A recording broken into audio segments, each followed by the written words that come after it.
한 주간 잘 지내셨나요? 거의 신음소리에 가까운 대답을. 반갑습니다. 오늘은 히브리서 강해를 이제 9장을 마치려고 합니다.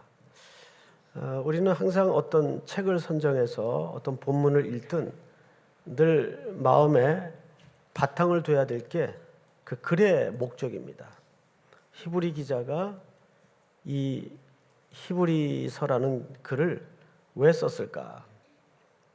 다시 한번 반복하는데, 첫째는 로마 제국하에 격렬한 물리적인 탄압을 받고 있었어요. 그래서 그들이 심하게 흔들리고 있었습니다. 예수 믿는 보람이 겨우 이거냐? 그 예수는 정말 살아 존재하는 분인가? 그렇다면 왜 우리를 이런 시련 가운데 끊임없이 내모시는 걸까? 너무 힘들었어요. 물리적인 겪는 고통도 힘들었지만 내가 신앙하는 그 대상이 침묵할 때 참 힘들겠죠. 게다가 엎친 데 덮친 격으로 유대 본토에서 모세의 율법으로 돌아오라는 끊임없는 회유가 이어졌습니다. 너희들이 지금 신앙하는 그 예수는 잘못된 존재이다. 너희들이 왜 이렇게 고생을 하는지 아느냐? 종교를 바꿔서 그렇다, 종교를. 정말 그런가? 헷갈리기 시작했습니다. 그래서 모이기를 피하고 점점점 붙들었던 소망으로부터 손을 놓는 이들이 많아지기 시작했습니다. 그런 시대적 상황과 그 속에 던져진 디아스포라 유대인들을 향해서, 그리고 기독교인인 유대인들을 향해서 히브리 기자는 이 붓을 든 겁니다. 그리고 이제 1장서부터 지금까지 우리는 왜 예수 그리스도라는 대제사장이 모세보다 우월한 분인가? 그분이 선포하는 복음이 왜 율법보다 우월한 것인가? 이거를 끊임없이 비교해 왔습니다. 비교가 돼서 비교를 한 것이 아니라 논리적인 설득을 하자니 비교라는 방식을 택할 수밖에 없었어요. 그리고 이제 오늘은 드디어 제목이 뭐죠? 피, 한자입니다.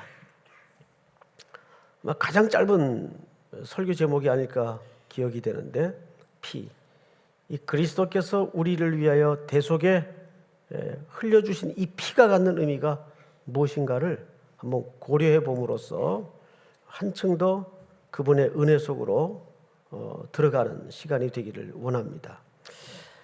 여러분들이 읽은 본문은 23절부터 읽었죠? 23절부터 읽었는데 마지막 절까지 이해하기 위해서는 사실 앞에 분량을 좀 많이 잘랐어요. 11절서부터 차근차근 보면서 마무리를 하도록 하죠. 11절 제가 읽습니다. 그리스도께서는 장래 좋은 일에 대제사장으로 오사. 자, 앞을 잠깐 보실까요? 그리스도가 대제사장인 것은 우리가 이제 여러 시간을 통해 익숙히 들어왔습니다. 영원한 대제사장이시다. 근데 그분이 오신 목적이 오늘 보니까 장래 좋은 일을 위해서 왔대요. 장래 좋은 일. 단어만 들어도 좀 기분이 좋지 않습니까? 장래 좋은 일이 뭘까? 한번 그 상상이라도 한번 해보세요. 도대체 그 대제사장이신 그리스도가 장래 좋은 일을 위해서 왔대요. 그이가 나타나는 걸까? 아니면 좋은 소식이 있나? 어떤 내용일 것 같습니까? 두 가지입니다. 첫째는 구약의 모든 제사는 결국 죄의 문제와 직결되어 있습니다. 그래서 수많은 제물들이 잡아져 죽여져야 되고 제단에 바쳐져야 했어요. 그걸로 끝나는 게 아니라 그것을 집행하는 대제사장은 자기도 연약한지라 먼저 자기 죄를 대속하는 제물을 잡아야 했습니다. 그리고 가족을 위해 제물을 잡고 다음에는 백성들을 위해서 제물을 잡아요. 그러니까 본인도 완전하지 않기에 흠이 있어요. 그리고 한 번 들어가서 대속을 얻는 것으로 끝나는 게 아니라 계속 또 죄가 일어나니까 매년 이러한 일들이 반복돼야 돼요. 구약의 제사는 유한하고 제한적이고 스스로 자체적인 한계를 갖고 있었습니다. 그런데 예수 그리스도께서 이 땅에 오셔서 자기 몸을 단번에 제물로 드리심으로써 영원한 대제사장이 되셔서 그거를 해결해 주셨습니다. 그 해결했다는 말은 무슨 뜻인가 하면 이제 다시는 제사 안 지내도 된다 이런 단순 개념이 아니고 무슨 문제가 해결되었다는 뜻입니까?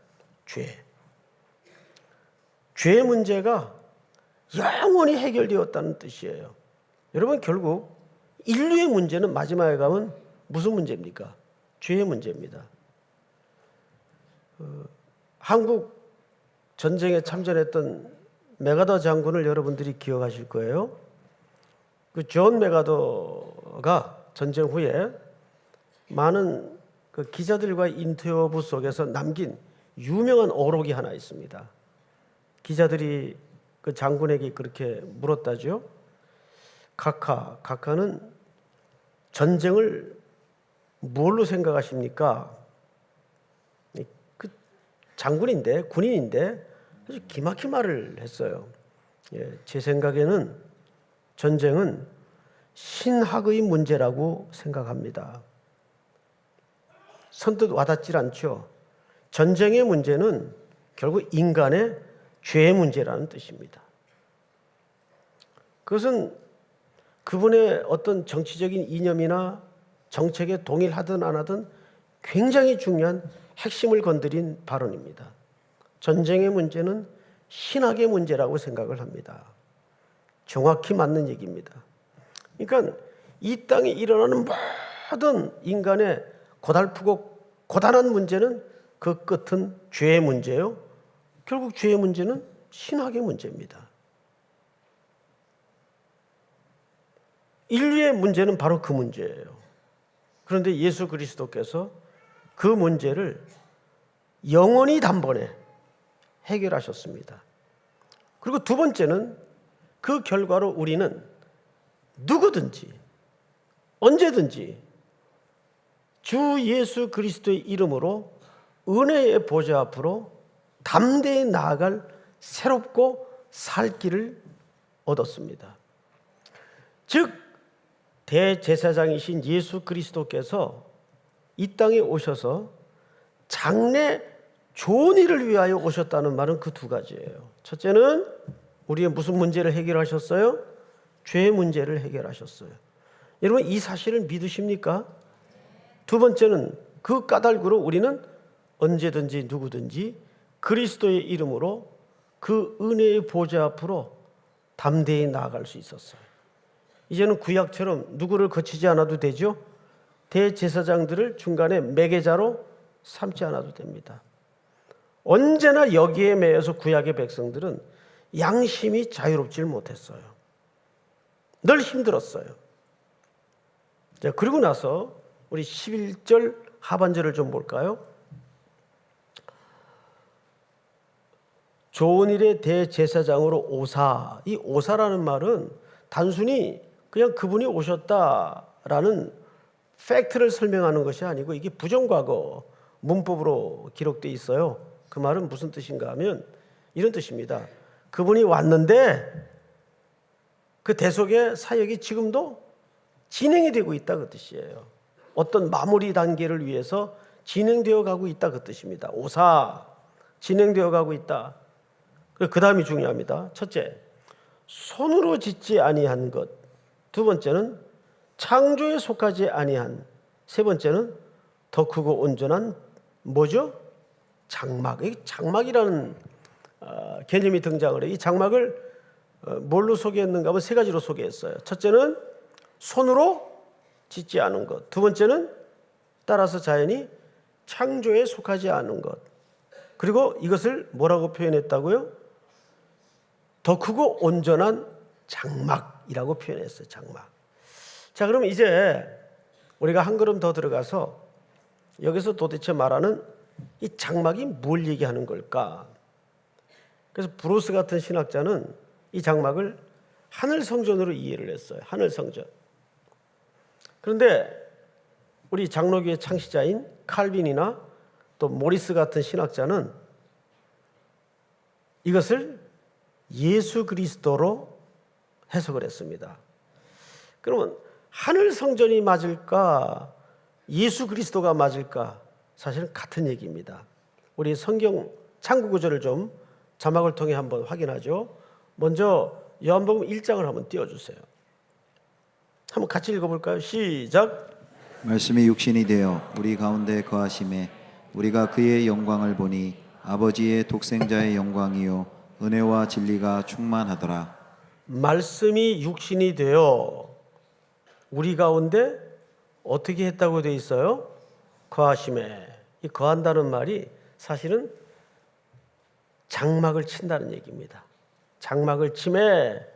그러니까 예수님이 육신의 몸을 입고 이 땅에 오신 것은 그분이 우리 가운데 뭘 친 거예요?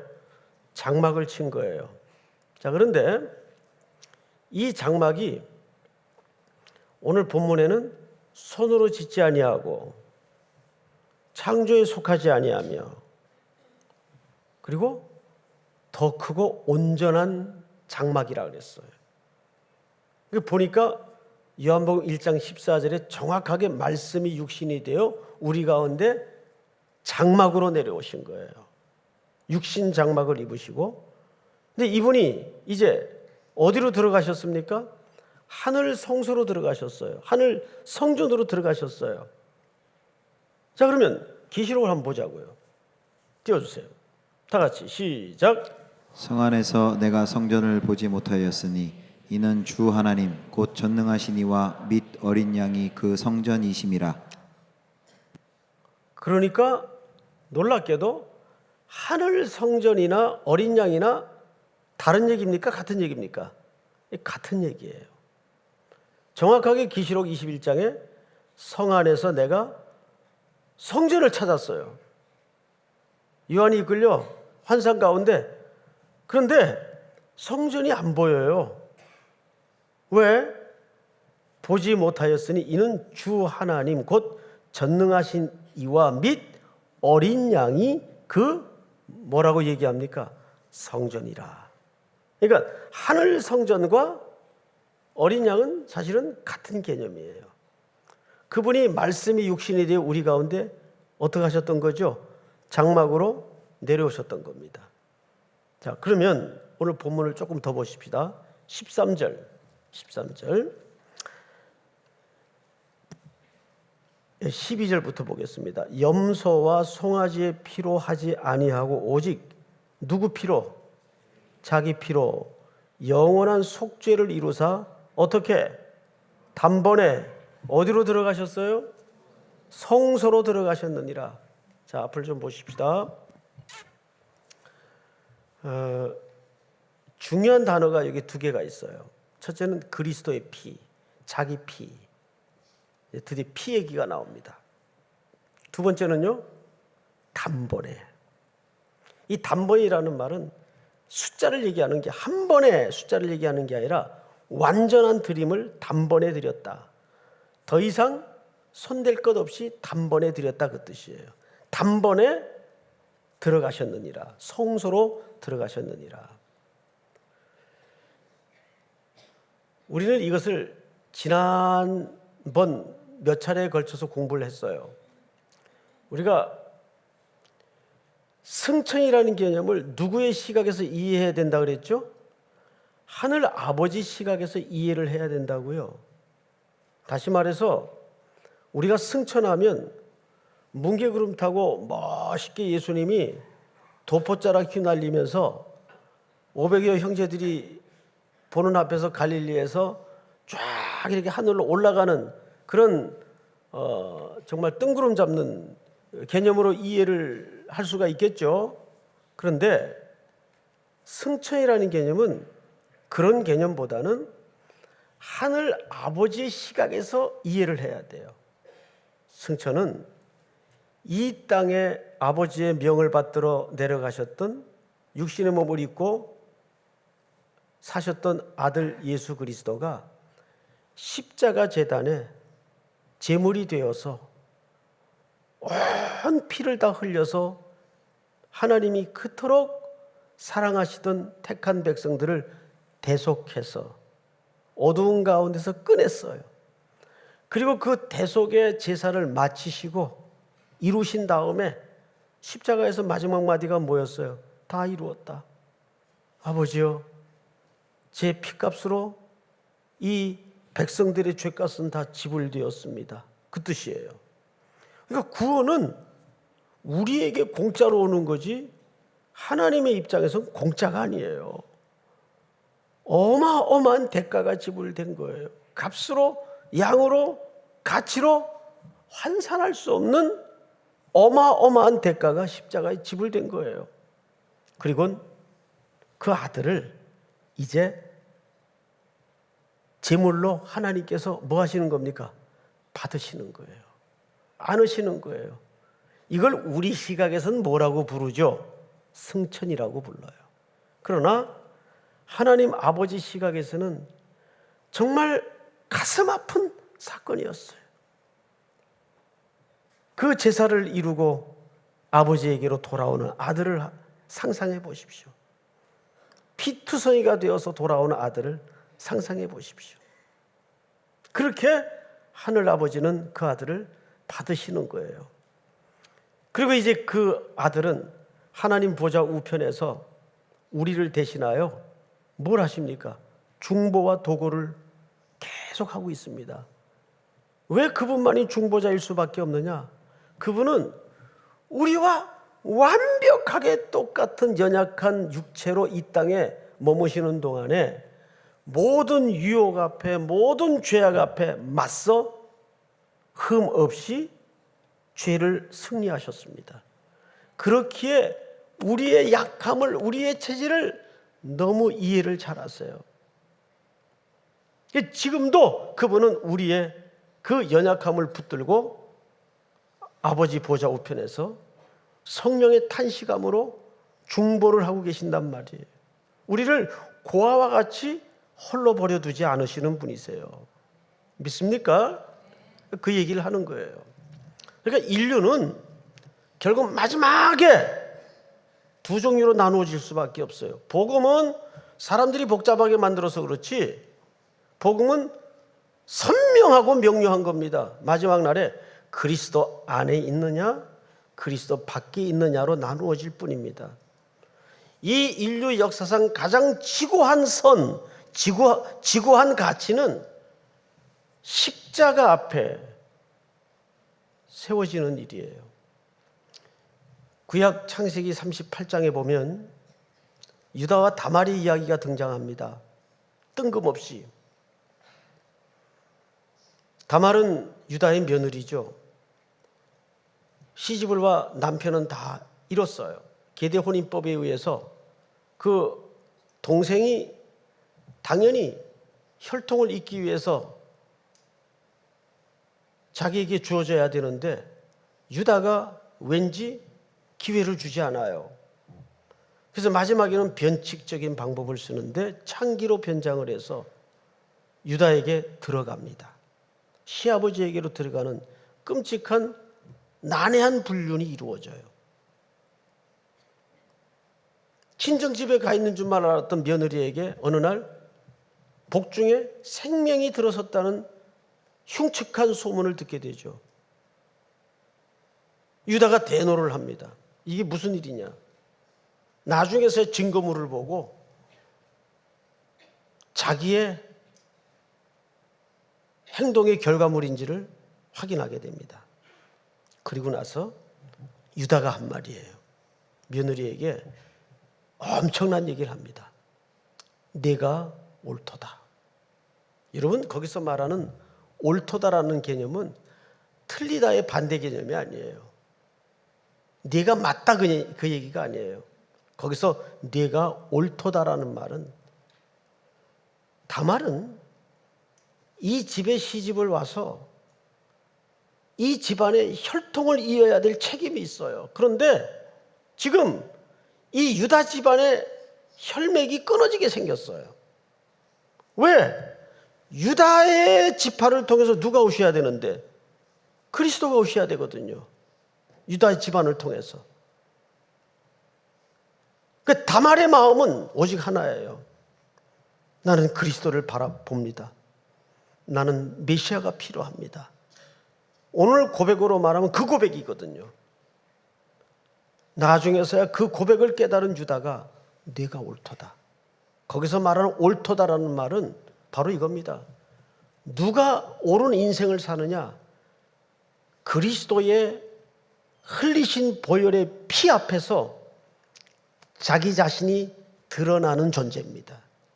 주님, 오늘도 저는 보혈의 피가 필요합니다. 보혈의 용서가 필요합니다. 그리스도가 필요합니다. 이게 옳은 인생이에요. 윤리적으로 도덕적으로 옳은 게 아니에요.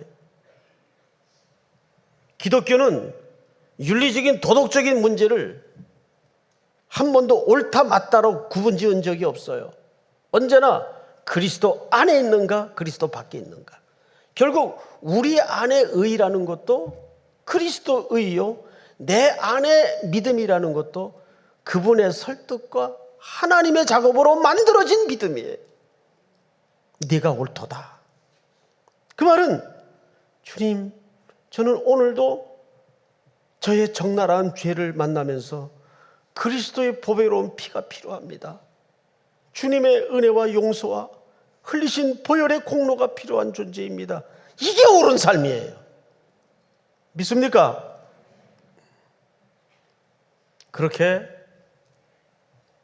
손으로 짓지 않고 창조에 속하지 않은 더 크고 온전한 장막 되신 예수 그리스도께서 하늘 성소로 승천하시어 들어가신 겁니다. 자, 그런데 건너뛰어서 우리 24장을 좀 보십시다.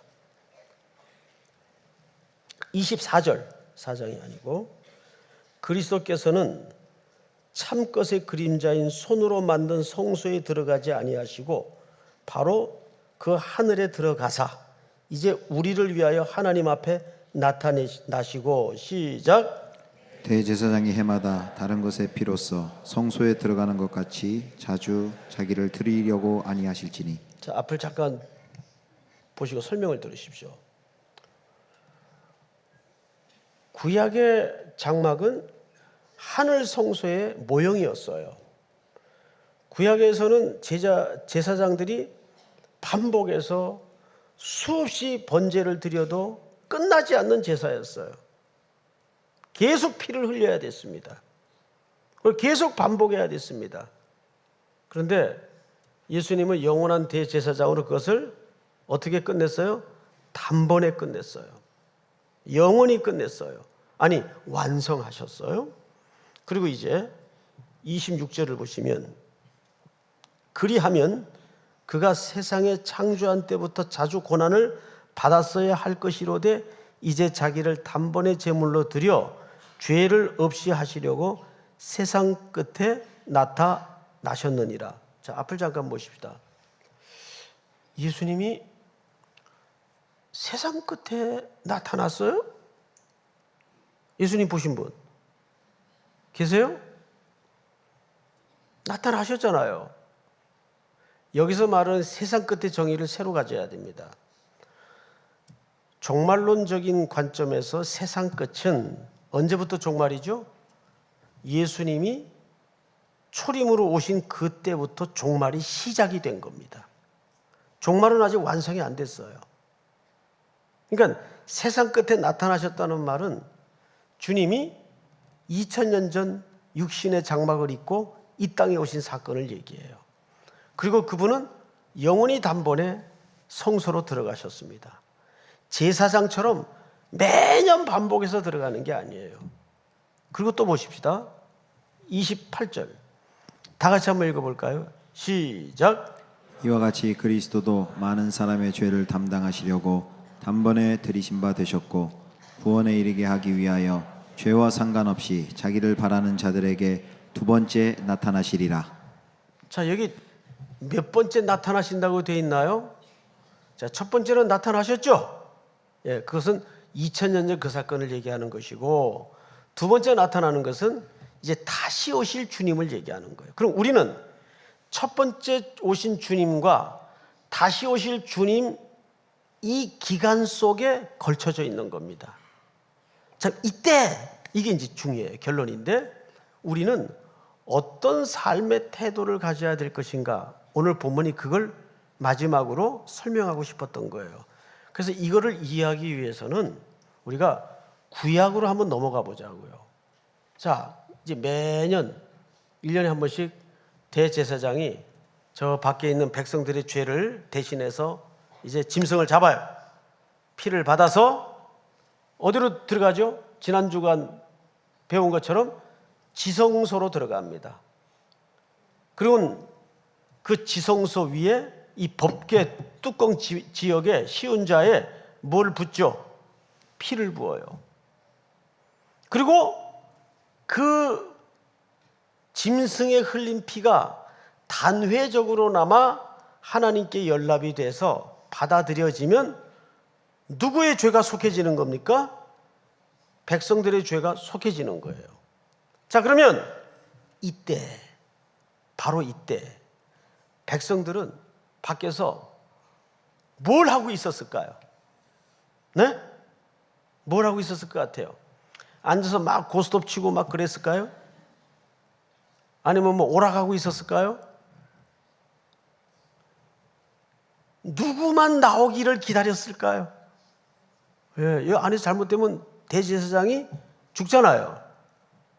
그러면 밖에 있는 백성들은 누구 얼굴만 소망하고 기다렸을까요? 대제사장이 나와야 그 얼굴을 다시 보고 뭘 확인하게 되죠? 아, 우리 죄가 용서받았구나. 왜?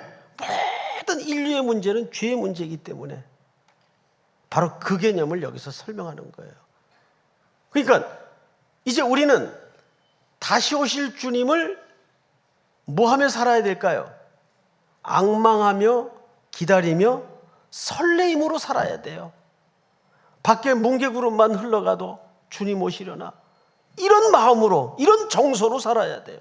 그래서 제가 지난 여름 가장 좋아했던 빙과류가 설레임이었어요. 설레임. 그걸 누굴 보고 또 가게 가서 좀 사오라 그랬더니 잘못 알아들어가지고 망설임 하나 주세요 그랬대요. 망설임. 가게집 주인이 이상해가지고 혹시 설레임 아니에요? 설레임이라는 단어만 들어도 얼마나 좋아요. 여러분, 그때부터 모든 성도의 삶의 스케줄은 전부 어디에 맞추는 거죠? 다시 오실 신랑 그분의 타임 스케줄에 맞추는 겁니다. 근데 그 날짜와 그 시간은 우리에게 가르쳐 주질 않았어요. 그건 예수님도 모른다 그랬어요. 그건 지식의 문제가 아니라 그걸 결정하는 분은 하나님께만 있다는 뜻입니다. 주님이 모른다는 말이 아니에요. 주님이 모르는 게 어디 있어요. 그런데 그 날짜는 주님이 결정하는 게 아니에요. 유대 결혼 예법에 보면 그것은 아버지만 결정할 수 있어요. 그러니까 그분이 오셔서 이제 우리의 이 진행되어 오던 뭘 완성하는 걸 확인시켜 주는 겁니까? 구원의 완성을 확인시켜 주는 거예요. 그분이 오셔야 우리가 구원받는다는 말이 아니고 우리는 이미 십자가의 승부가 끝났어요. 그리고 이제 그분이 오심으로써 이 모든 거대한 구원의 스토리가 이제 완성되었구나를 우리는 확인하는 것뿐이죠. 최종적 승리를 우리는 확인하는 것뿐이죠. 그렇다면 당연히 우리의 모든 삶의 내용과 가치와 초점과 스케줄이 설렘과 기다림으로 뭘 기다려야 될까요? 신랑 예수를 기다려야 되는 거예요. 믿습니까? 오늘 여러분 속에 그런 설레임이 있습니까? 그리고 또 매 순간마다 그리스도의 보배로운 피로 구속받은 감격 속에 살아가는 그 설레임, 그것이 오늘 우리 속에 진정 복원돼야 돼요. 오늘 우리에게 들려지는 수많은 설교와 복음은 다 필요한 것이지만 가장 아쉬운 것은 그리스도의 보배로운 피, 그 피 앞에 우리는 뭘 생각해야 될까요? 내 안에 의가 없기에 그분이 대신 죽어야 했구나. 내가 죽었어야 될 그 장소에 나를 대신해서 죽으셨구나. 나를 위해 죽은 게 아니라 나를 대신해서 죽으셨구나. 믿습니까? 오늘 이 말씀이 고단한 이 광야길을, 우리 아까 찬양대 찬양의 가사의 고백처럼 이 광야길을 지나는 동안에 매일매일 이스라엘 백성들이 만나로 양식을 삼았듯, 또 여러분들이 새로운 광야를 걸어가면서 예수라는 만나로 양식을 삼는 은혜가 있기를 주의 이름으로 축복하고 축원합니다. 다 일어나십시다. 주의 보좌로 나아갈 때 어떻게 나가야 할까?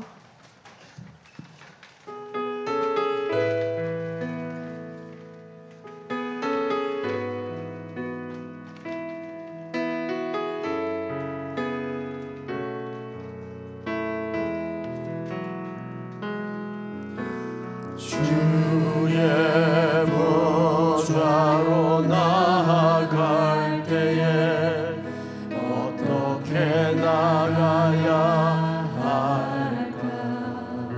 나를 구원한 주의 십자가, 나를 구원한 주의 십자가, 그것을 믿으며 가네. 주의 보좌, 주의 보좌로 나아갈 때 나 여전히 부족하나.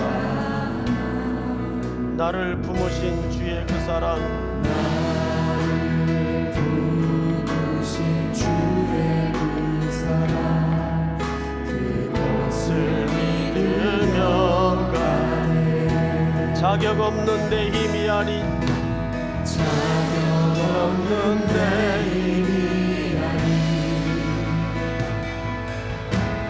오직 예수님의 보혈로, 자격 없는 내 힘이 아닌 오직 예수님의 보혈로.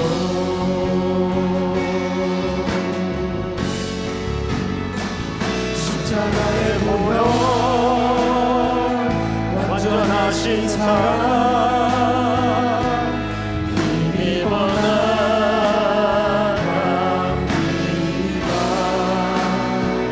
십자가의 보혈, 완전하신 사랑, 힘입어 예배하. 십자가의 보혈 완전하신 사랑, 십자가의 보혈, 완전하신 사랑, 힘입어 나아갑니다.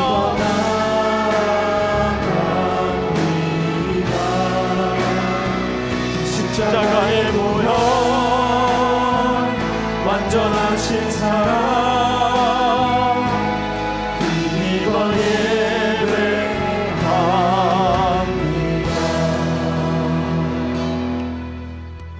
우리 고요히 머리 숙여 눈 감고 기도합시다. 그리스도의 피,